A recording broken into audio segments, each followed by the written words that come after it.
Well नाम का एक फालतू सा भूखा नंगा टुच्चा सा बच्चा था जो गलती से ऐसे गैलेक्टिक देवताओं की ताकतें जगा बैठा जो पूरी इंसानियत को मिटा सकते थे। लेकिन ये हरामी बच्चा अपनी पावर्स छुपा के ऐसे चलता था जैसे वो भीड़ में एकदम मामूली सा लौंडा हो। इसका खानदान वही सड़े हुए लोके थे जिनसे एंड्रयू टेट ने बच के रहने को बोला था। इसकी डेली डाइट होती थी सड़ी हुई दाल और सूखी हग्गी रोटी। टाइम पास करने के लिए दीवारों पर जमी गंदगी गिनते थे ये लोग। लेकिन फिर भी ये हरामी खुश था कि कम से कम इस जन्म में तो कोई था जिसे ये परिवार बोल सके। पिछले जन्म में तो इसका कोई कुत्ता भी हालचाल पूछने वाला नहीं था। हाँ, ये अपनी मर्जी से कुछ भी बना सकता था खाने में, लेकिन अकेलापन ऐसा काट रहा था कि एक दिन अपनी ही मीट खाते हुए मर गया डिप्रेशन में। फिर जब इसके घटिया भाई इसको दुनिया का सबसे गंदा प्राणी मान के छोड़ गए तो वेल बैठ गया पुरानी किताबें चाटने। वहीं उसे मिला एक चमकता हुआ बॉल जो उसकी जादुई औकात नाप सकता था। जैसे ही वेल ने अपने पावर्स ट्राई किए, बॉल चमकने लगी और दूर जंगलों में किसी आदमी ने उसकी मैजिक की सुगंध पकड़ ली। वेल लाइब्रेरी में किताब खोज ही रहा था कि उसका गंदा बाप आ गया और बोला, अबे नालायक, लकड़ियां ले आ जंगल से। जंगल में गया तो अपनी मन की शक्ति से कोई अल्टीमेट जादू करने की कोशिश की, पर उसकी ट्राई उतनी ही बेकार निकली जितना उसका मुंह। तभी वो आदमी प्रकट हुआ, लकड़ी फेंकी और बोला, मैं जादूगर हूं बे। पर उस लकड़ी में कुछ ऐसा वजन था कि नीचे की चट्टान से एक सुअर पे जा गिरा। सुअर भी भड़क गया और पहाड़ चढ़ के इनको चीरने आ गया। वेल भागा तो उस जादूगर ने बोला, अबे हवा की जादू सोच, अंदर से मना घुमा। जैसे तैसे उसने पहली बार हवा का धमाका मारा, पर सुअर ने तो उसे ऐसे झाड़ा जैसे मच्छर झाड़ते हैं। दूसरी बार वेल ने ऐसा झटका दिया कि सुअर हवा में उड़ता हुआ पेड़ों में जा घुसा। फिर उस आदमी ने अपना नाम बताया, अल्फ्रेड रेनफोर्ड, और बोला, अबे वेल, तुझे मैं इस धरती का सबसे बड़ा जादूगर बनाऊंगा। अगली सुबह क्रीम मिली खाने में तो वेल ने सोचा पार्टी चल रही है, पर माँ ने बोला, और कुछ है नहीं खाने को। फिर वेल वापस जंगल गया और महसूस किया कि अब ये जगह घर जैसी लगने लगी थी। अल्फ्रेड ने अपना जादुई थैला निकाला और बोला, अबे वेल, आज से तू मेरा चेला। और वेल का लकड़ी उड़ाने वाला टैलेंट देख के पक्का हो गया, अब इस सड़े हुए लौंडे की लाइफ में मजा आने वाला है। अल्फ्रेड ने वेल को चेतावनी दी कि अपने जादू की बात किसी को मत बताना, वरना उसके घटिया भाइयों में वारिसी जंग छिड़ जाएगी। फिर उसने वेल का हाथ पकड़ा, लेकिन जैसे ही देखा कि उसके हाथ बर्फ जैसे ठंडे हैं, उसने कहा, अबे अपनी बॉडी में मना घुमा, गर्मी ला। जैसे ही दोनों ने मिलकर इमेजिन किया, उनके आसपास रंग बिरंगी एनर्जी घूमने लगी। अल्फ्रेड बोला, तू भले ही मुंह से भूतनी का छौरा लगता हो, लेकिन तेरी पावर्स तेरी शक्ल से कहीं ऊपर जाएंगी। उधर घर में घटिया कचरा कुर्त और खुद को बड़ा समझने वाला रिचर्ड उस क्रिस्टल बॉल के पास पहुंचे। कुर्त ने पूछा, अबे ये बॉल खिसकी क्यों है? रिचर्ड को याद आया कि वेल तो लाइब्रेरी में गया था और वो दोनों हंसने लगे कि अबे वो तो सबसे बेकार लौंडा है, क्या खाक जादू करेगा। लेकिन उधर वेल आग का जादू सीख रहा था और अल्फ्रेड हैरान था कि ये लौंडा कुछ दिनों में कैसे सीख गया। फिर वेल की टोकरी में सब्जियां देखी तो बोला, ले जा घर, कुछ शक नहीं करेगा कोई। रात को घर वाले ऐसे खुश हुए जैसे शादी का भोज मिल गया हो, वरना तो हर दिन सूखी रोटी में गला अटकता था। लेकिन कुर्त को शक हो गया कि वेल अब खतरा बन सकता है। अगले दिन अल्फ्रेड ने उसे हवा का एडवांस जादू सिखाया। हवा में वाइब्रेशन पकड़, चिड़िया को महसूस कर। वेल ने मना इकट्ठा करके पत्थर फेंका और हवा को कंट्रोल करके सीधा चिड़िया को धराशायी कर दिया। फिर घंटों प्रैक्टिस करके उसने अपने जादू पर कंट्रोल करना सीख लिया। थोड़ी देर बाद दोनों ने भुना हुआ मांस खाया, पर अल्फ्रेड ने सख्त चेतावनी दी, अबे अंदर के जंगल में मत घुसना, वहां ऐसे राक्षस हैं जो तेरा भरता बना देंगे। लेकिन वेल को याद आया कि कुर्त उसकी जासूसी कर रहा था, तो सोचने लगा कि इस सड़े हुए की पूंछ कैसे छुड़ाए। अल्फ्रेड बोला, लगता है उस नालायक को पता चल गया कि तू जादू कर सकता है। वेल थोड़ा घबरा गया तो अल्फ्रेड बोला, अबे क्या तू अगला लॉर्ड बनना चाहेगा? वेल बोला, अबे मैं उस कुर्त की काली सड़ी सूरत और नहीं झेल सकता। जब उसने बोला कि उसे अपनी घटिया लाइफ में समझ नहीं आता, क्या करे? अल्फ्रेड बोला, जा बे, एडवेंचरर बन जा, पूरी दुनिया तेरा इंतजार कर रही है। उसी वक्त वेल को लगा जैसे अंधेरा उसके अंदर समा रहा हो, लेकिन उसने खुद को समेट लिया, ये सोचकर कि जो शुरू किया है उसे खत्म करेगा। रात को वेल ने घर वालों से बोला कि वो एडवेंचरर बनना चाहता है और 12 साल का होते ही एकेडमी में जाएगा। वो भले ही बदसूरत की औलाद था, लेकिन पहली बार उसे अपना सपना बताने में मजा आया। मगर रिचर्ड ने ठंडा पानी डाल दिया, अबे पगले, हम तो इतने कंगाल हैं कि फीस देने के लिए माँ की चूड़ियां तक बेचनी पड़ेंगी। लेकिन अगले दिन अल्फ्रेड ने बताया कि वो ब्राइटबर्ग में एडवेंचरर बन सकता है। व्यापारी गिल्ड्स बच्चों को भी हायर कर लेती हैं। पर अल्फ्रेड बोला, पहले ट्रैवलिंग मैजिक सीख, वरना कहीं जा नहीं पाएगा। फिर शेखी मारने के लिए अल्फ्रेड ने मना एक्टिवेट किया और सीधा बादलों के ऊपर उड़ गया। बोला, देख बे वेल, यही है तेरा असली दुनिया। पर उस रात अंधेरा फिर लौट आया और अल्फ्रेड को लगा कि अब उसका टाइम खत्म हो रहा है। कुछ दिन बाद उसने वेल से कहा कि ट्रेनिंग अब खत्म हो रही है। वेल बोला, अबे अभी तो मैंने उड़ना ही सीखा है। पर अल्फ्रेड बोला, अब खुद से सीख। उसी रात डिनर के वक्त रिचर्ड बोला, जंगल में कोई व्हिस्परिंग डेड घूम रहा है, ठंडा, भूतिया और मरा हुआ सा, लेकिन सोचने की ताकत रखता है। तभी वेल को झटका लगा, अबे ये तो अल्फ्रेड जैसा लग रहा है। रिचर्ड बोला कि ये डेड एक दिन ज़ॉम्बी बन जाएगा और लोगों को खा जाएगा। वेल डर के मारे सीधे जंगल भागा, लेकिन उड़ते उड़ते धड़ाम से गिर पड़ा। तभी अल्फ्रेड सामने आ गया और बोला, अबे तू यहाँ क्या लेने आया? वेल बोला, अबे जंगल में कोई राक्षस है, भाग चल घर।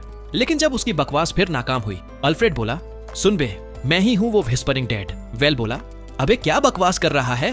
अल्फ्रेड ने समझाया कि 5 साल पहले ड्यूक का बेटा बीमार पड़ा तो वो लोग जंगल में इलाज ढूंढने आए। वहां के राक्षसों ने सबका काम तमाम कर दिया और अल्फ्रेड भी मना खत्म होने के बाद मरते मरते बचा। लेकिन उसमें इतना जुनून था कि किसी को सिखाना चाहता था और जब उसे वेल की मौजूदगी महसूस हुई तो वो खुश हो गया। अब उसने वेल से कहा, आखिरी परीक्षा दे, मुझे पवित्र जादू से मुक्त कर। उसने बताया कि यही इकलौता जादू है जो एक डेड को शांति दे सकता है।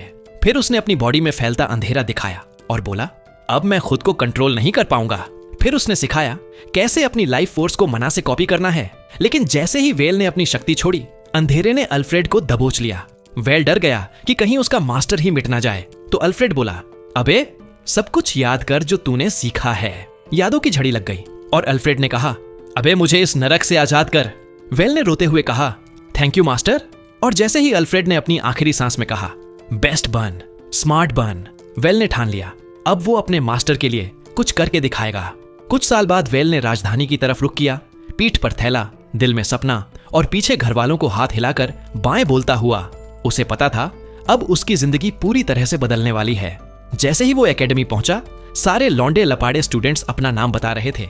लेकिन वेल सोच रहा था, अबे मैं तो जिंदगी भर अकेला रहा हूँ, किसी हमउम्र से कभी बात तक नहीं की, अब ये सब मुझे हड़काएंगे।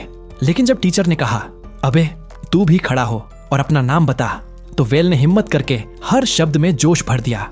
मगर सब स्टूडेंट्स ऐसे घूरने लगे जैसे उसने मंच पर खड़े होकर पैंट उतार दी हो।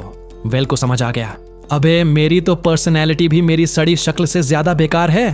फिर टीचर ने स्कॉलरशिप क्लास का पाठ्यक्रम समझाया और पार्टी रजिस्ट्रेशन फॉर्म पकड़ाया, ये कहते हुए कि अगले महीने से टीम बना के ट्रेनिंग होगी। वेल को समझ आ गया कि अब उसे भी कोई टीम बनानी पड़ेगी। लेकिन मन में एक ही डर था, अबे मेरी जैसी फालतू औकात वाले के साथ कौन पार्टनर बनेगा। कैफेटेरिया में भी सब लोग वेल से दूर दूर रह रहे थे, लेकिन लीना और लुइस छुपकर उसे ताड़ रही थीं। उन्होंने सुना था कि वेल की मैजिक पावर तो टॉप क्लास एडवेंचरर्स के बराबर है और यहाँ तक कि उसका टीचर भी समझ नहीं पा रहा था कि उसे सिखाए क्या। एक लड़का ये सब सुनकर सोचने लगा कि अगर वो वेल के साथ पार्टी बना ले तो लाइफ सेट हो जाएगी, एकेडमी के बाद भी टीम बनी रहेगी। उसी वक्त उसने सोचा कि वेल शायद सबको परख रहा है कि कौन उसकी लेवल का है। और जैसे ही बाकी ब्रेनलेस छोरियां उसकी बातों में आ गईं, उसने वेल के साथ टीम बनाने का आइडिया पास करवा लिया। उस लड़के ने अपना नाम बताया, इरविन, और वेल अभी भी खुद में हिम्मत जोड़ने की कोशिश कर रहा था। उसी वक्त एक और बदसूरत लौंडा लुइस और लीना पर लाइन मारते हुए बोला, देखो भले ही मैं छोटा लगूं पर मेरी कुल्हाड़ी दोनों को संभाल सकती है। उस ग्रुप को अब एक्स ट्रियो कहा जाने लगा और उन्हें पूरा भरोसा था कि वेल उनके ग्रुप में आ ही जाएगा। लेकिन वेल सोच रहा था, अबे सब मस्ती कर रहे हैं और मैं ही अकेला बाहर खड़ा हूं। कुछ दिन बाद जब सारे स्टूडेंट्स अपना शिकार बेचने गिल्ड गए, लीना, लुइस और इरविन अपनी पकड़ पर बड़ा फख्र कर रहे थे। लेकिन तभी वेल आया और अपनी मैजिक बैग से पूरा जू सफा करके रख दिया।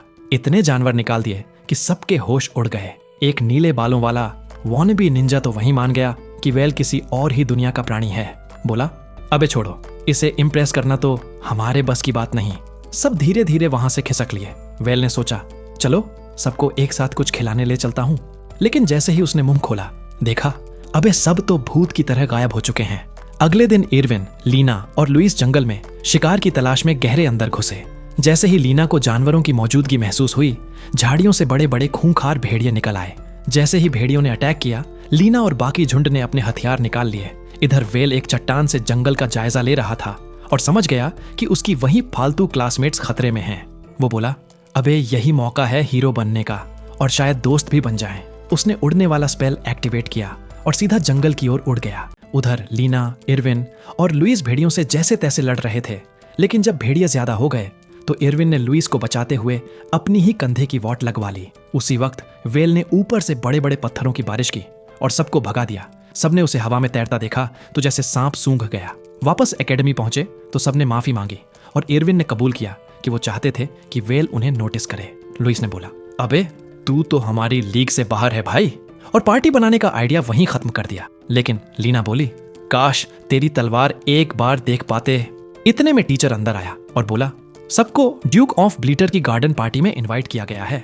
पार्टी में पहुंचे तो ड्यूक ने बाकी सबकी सूरत पर थूकने लायक भी तवज्जो नहीं दी। सीधा वेल के पास आकर बोला, मैं हूं अमेडियस, जरा तुझसे अकेले में बात करनी है। वेल बोला, मेरे साथ इरविन, लुइस और लीना भी चलेंगे, ये मेरी पार्टी है। सब दंग रह गए। अंदर जाकर अमेडियस ने एक बूढ़े को इंट्रोड्यूस किया, ये है ब्रैंटैग, मेरा कोर्ट मैजिशियन। ब्रैंटैग बोला, मैं अल्फ्रेड का टीचर था और ट्रैकिंग मैजिक में उस्ताद हूँ। उसने बोला कि उसे पता है अल्फ्रेड एक विस्परिंग डेड बन गया था, लेकिन उसकी मौजूदगी 2 साल पहले से गायब है, तो अब वो जानना चाहता है कि अल्फ्रेड का क्या हुआ। जैसे ही उसने वेल के पास अल्फ्रेड का मैजिक बैग देखा, पूछा, क्या तू उसका चेला है? वेल ने सीना चौड़ा करके बोला, हाँ। फिर वेल ने वो यादगार पल बताया कि कैसे उसने अल्फ्रेड को ज़ॉम्बी बनने से पहले पवित्र जादू से मुक्ति दी। ब्रैंटैग ने उसे थैंक यू कहा कि उसने अल्फ्रेड को शांति से विदा किया। वेल ने बोला, बैग में एनकांटेड फॉरेस्ट एक्सपेडिशन का सारा सामान है और मैं उसे लौटाने ही आया था। पार्टी के बाद वेल भागा इरविन और लड़कियों से मिलने और बोला कि वो सप्लाईज उन्हें सौंपने आया है। लीना ने फिर बोला, हम तेरे लायक नहीं हैं।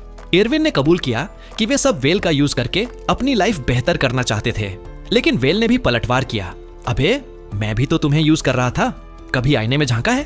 उसने बोला, मैंने जानबूझ के तुम्हें अपने साथ खींचा क्योंकि मुझे ड्यूक के पास अकेले नहीं जाना था, लेकिन सच्चाई ये है कि मैं सच में तुम लोगों के साथ रहना चाहता था, क्योंकि मैं फिर से अकेलेपन और वर्जिन मौत नहीं मरना चाहता।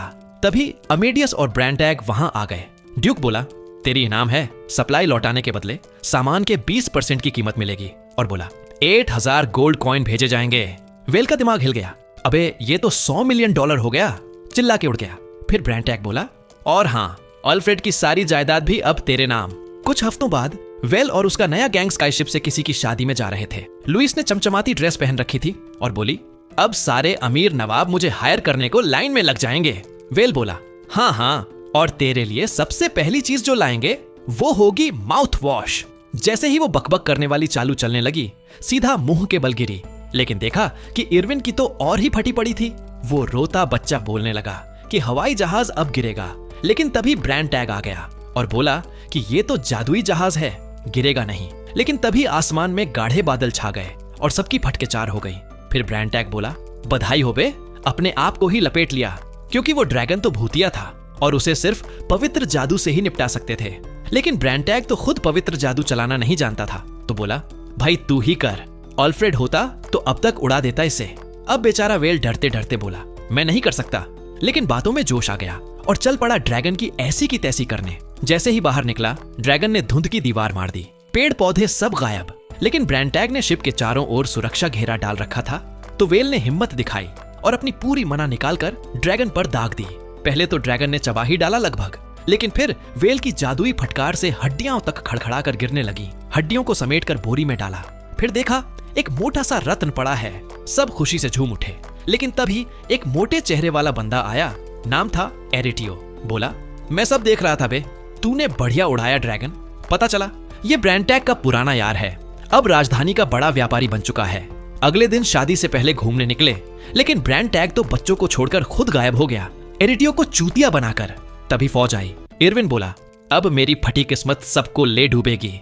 लेकिन जनरल ने वेल की तारीफ की और बोला, राजा बुला रहा है। महल देख के वेल के तो होश उड़ गए। उसके दोस्त तो सीधा 9-2-11 हो गए। और लुइस बोली कि इस बेकार के चेहरे की वजह से कहीं कोई बवाल ना हो जाए। अंदर राजा ने उसे ड्रैगन स्लेयर बोलकर नवाजा और 6ठे दर्जे का बैरनेट बना डाला। फिर 2 भांड आपस में लड़ने लगे। एक बोला, 1 लाख सिक्के दो, दूसरा बोला 2 लाख दो। तभी होहेनहाइम नाम के बंदे ने कहा, 1.5 लाख में निपटा लो, वरना राजा की नाक कट जाएगी। फिर एरिटियो ने बताया कि वो बूढ़ा चर्च के हाथों में देने की सोच रहा था। बाकी सबकी भी अपनी अपनी राजनीति थी। शाम को सब चले गए तो एरिटियो बोला, अब तू बड़ा आदमी बन गया है, मुझे अपना चेला बना ले। और आखिरी में बोला, अब तुझे और भी नमूने मिलेंगे तेरे नाम और शोहरत के पीछे।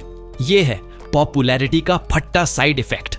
अगले दिन वेल अपने भाइयों से मिला, पर देखा कि उनके चेहरे ऐसे लटक रहे थे जैसे किसी ने उनकी बिरयानी में कुत्ते का बाल मिला दिया हो। एरी बोला कि घर वालों ने शादी का तोहफा तक नहीं भेजा, और पॉल तो ऐसे रोया जैसे शादी नहीं मौत हो रही हो। बोला, ये तो सदी की सबसे घटिया शादी बनने वाली है। जब एरिक और उसकी पत्नी वहां आए तो उनका रोमांटिक अंदाज देखकर लुइस को एकदम सही आइडिया आया। उसने लीना से कहा कि वे वेल की रखैलें बन सकती हैं। तभी वेल घर के अंदर आया तो लुइस ने सुझाव दिया कि वे अपना कंक्यूबाइन सेडक्शन ऑपरेशन शुरू करें। अगली रात वेल एलिस को एक ज्वेलरी शॉप में ले गया क्योंकि उसे सगाई की अंगूठी खरीदनी थी। जब उसने कीमत पूछी तो दुकानदार ने बताया कि इनकी कीमत लगभग 50 गोल्ड कॉइन्स है, जबकि अनुमानित कीमत लगभग 20,000 थी। वेल हैरान था कि ये अंगूठियां आकर्षक तो दिखती हैं, लेकिन उतनी निखरी हुई नहीं लगती। एलिस ने कहा कि उसे इतनी महंगी चीज खरीदने की जरूरत नहीं है, लेकिन वेल ने उसे चिंता न करने को कहा। तभी उसकी नजर एक चमकती हुई अंगूठी पर पड़ी और उसने उसे लेने की इच्छा जताई। दुकानदार ने बताया कि इसकी कीमत 300 गोल्ड कॉइन्स है, यानी इसका अनुमानित मूल्य $1,00,000 से भी ज्यादा था। वेल को समझ आया कि उसकी एक्स गर्लफ्रेंड जल्दी ही कंगाल होने वाली है, फिर भी उसने अंगूठी खरीद ली। होएनहाइम के मेंशन लौटते समय एलिस ने पूछा कि क्या वेल ने अंगूठी इसलिए खरीदी क्योंकि उसमें जादुई पत्थर लगा है। उसने बताया कि यह बहुत बड़ी जादुई शक्ति को स्टोर कर सकती है, लेकिन वेल ने कहा कि उसे इस बारे में कुछ पता नहीं। उसने तो बस इसलिए चुना क्योंकि यह उस पर अच्छी लग रही थी। उसने माना कि अचानक हीरो कहलाने का दबाव उस पर है, जबकि वह इतना बहादुर भी नहीं है। वह सोच रहा था कि एलिस संत कहे जाने का दबाव कैसे सह लेती है। उसे याद आया कि अंगूठी जादू स्टोर कर सकती है, तो उसने इसे आजमाने का सोचा। तभी यह लाल रोशनी से चमकने लगी और एक किरण छोड़कर पूरा सौरमंडल दिखा दिया। वेल को यह अद्भुत लगा। अगले हफ्ते जब इरविन और लड़कियां दोपहर का खाना खा रही थीं, एलिस वहां आई और पूछने लगी कि क्या वे बता सकती हैं कि वेल कैसा इंसान है। उधर वेल महल में था और राजा ने उससे पूछा कि क्या वह ड्रैगन को मारने में मदद करेगा। वेल ने तुरंत हामी भर दी।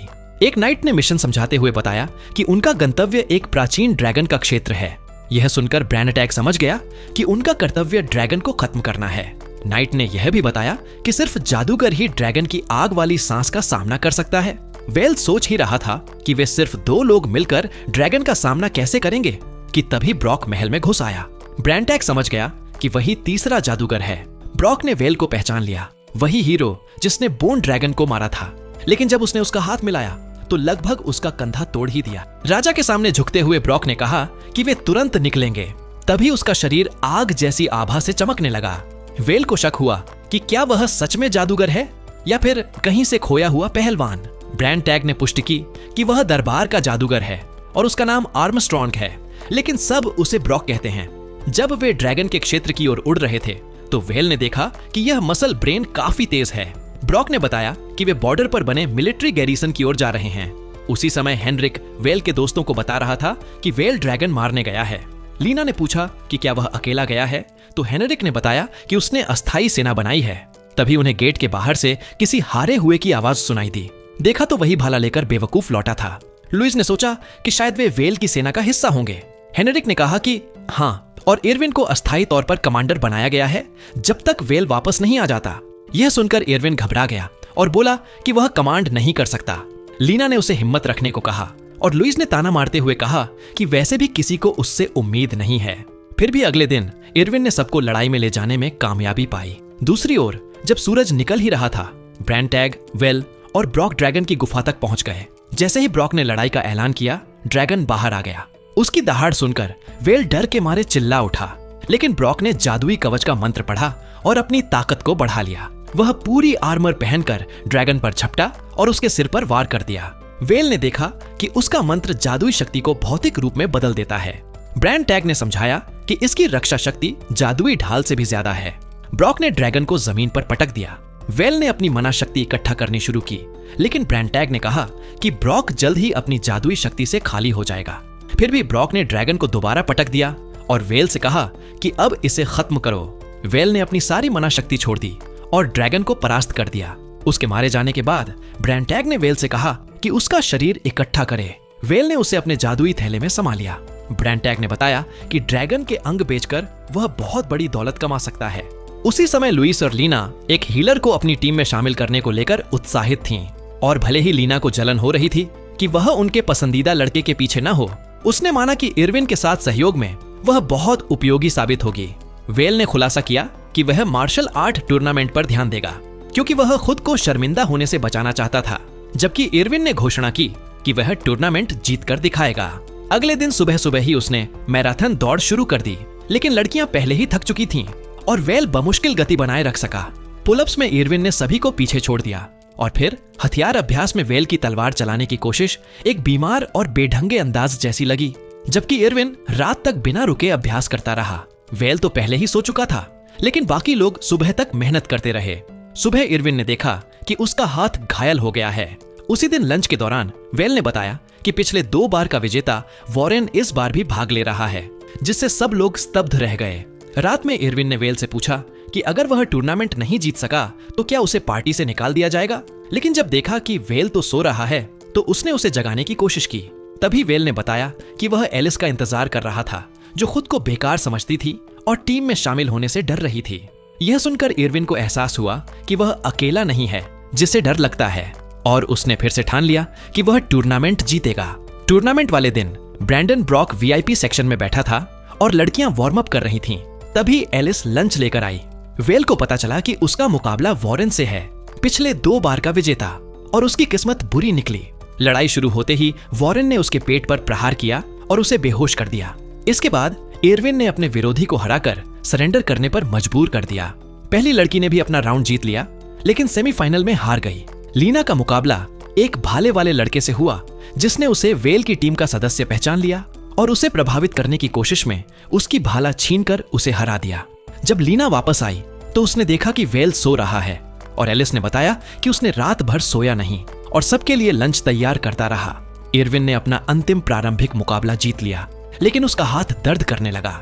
उसने देखा कि वॉरेन ने आसानी से अपने विरोधी को हराया और कहा कि वह उनके बीच मुकाबले का इंतजार कर रहा है। जैसे ही इरविन लॉकर रूम में लौटा, एक आदमी ने उसे लड़ाई छोड़ने के लिए मनाने की कोशिश की, लेकिन इरविन ने जवाब दिया कि उसने पहले ही जीतने का वादा किया है। उसने कहा कि अगर वह हारता रहा तो पार्टी में बने रहना असंभव होगा। लीना ने उसकी असुरक्षा को समझते हुए उसे उसका लंच बॉक्स खोलने को कहा, जिसमें वेल ने एक दोस्ताना नोट छोड़ा था।